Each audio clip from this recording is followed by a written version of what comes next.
Ingat ya, Perang Dunia III itu bukan masalah jadi atau tidak, ada atau tidak ada. Itu adalah masalah kapan. Dan menurut gua kita sudah lewat tuh, pintu gerbangnya udah kebuka, kakinya udah masuk satu kaki, ya suka nggak suka, mau nggak mau, ya kita harus siap-siap masuk ke era Perang Dunia III. Sedikit pelajaran dari Perang Dunia Kedua yang terjadi di Jerman, dan menurut gua kalau itu terjadi bisa berulang kali. Ternyata yang paling berharga itu bukan duit apalagi rupiah. Ternyata yang paling berharga adalah emas. Jadi banyak ketika kemudian negara itu krisis, lu pegang duit banyak di Belanda zaman itu, pegang gulden, lu merasa paling kaya udah pegang ratusan gulden, tapi lu gak bisa beli roti. Kenapa orang gak mau jual rotinya? Gak mau dia, roti ditukar sama kertas, emang kertas sudah dimakan. Akhirnya orang gak mau tukeran itu. Tapi ternyata orang masih rela buat tuker makanan dengan emas. Kenapa? Karena tentara Nazi yang menjajah negara Belanda saat itu, mereka nggak akan mau dibayar pakai gulden, mata uang Belanda. Mereka udah punya pikiran negara ini bentar lagi musnah. Ngapain gue pegang uang monopoli nih, uang gulden nih, bentar lagi nggak berlaku.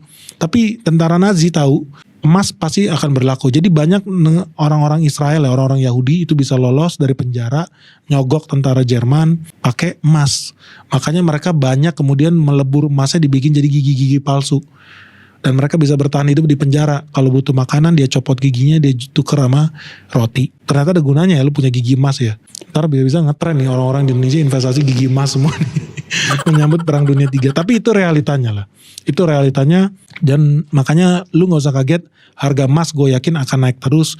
Karena belajar dari Perang Dunia II, ternyata emas lebih berharga daripada uang kertas ketika posisi negara sedang dalam okupansi negara lain. Jadi kesimpulannya, apakah sebaiknya kita nunggu Perang Dunia III resmi diumumkan? Menurut gue enggak sih. Menurut gue mendingan dari sekarang. Kenapa? Karena butuh waktu yang cukup lama ya buat Perang Dunia III masuk ke Indonesia. Karena ada berbagai syarat di situ. Either Cina nyerang Taiwan, itu pertama, atau yang kedua Rusia nyerang NATO. Ini skenario yang kita ngomongin ya. Dan yang ketiga ya, Israel melakukan serangan balasan yang ekstrim, tidak proporsional ke negara seperti Iran.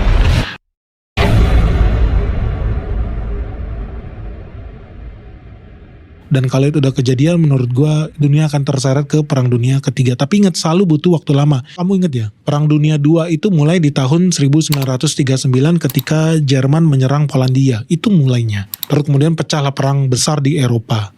Tapi di Asia betul-betul merasakan itu kapan sih sebetulnya? Ya Asia betul-betul merasakannya setelah Jepang menyerang Pearl Harbor. Jepang menyerang Amerika Serikat.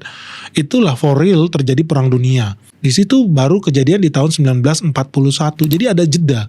Nggak artinya perang pecah di Eropa, ketika itu juga pecah perang di Indonesia. Itu pun yang akan terjadi di IHSG. Kalau hari ini pecah perang di Israel, Perang Dunia mulai dari situ, gua rasa akan butuh waktu 2, 3, atau bahkan 5 tahun sampai perang itu bisa berdampak di Indonesia.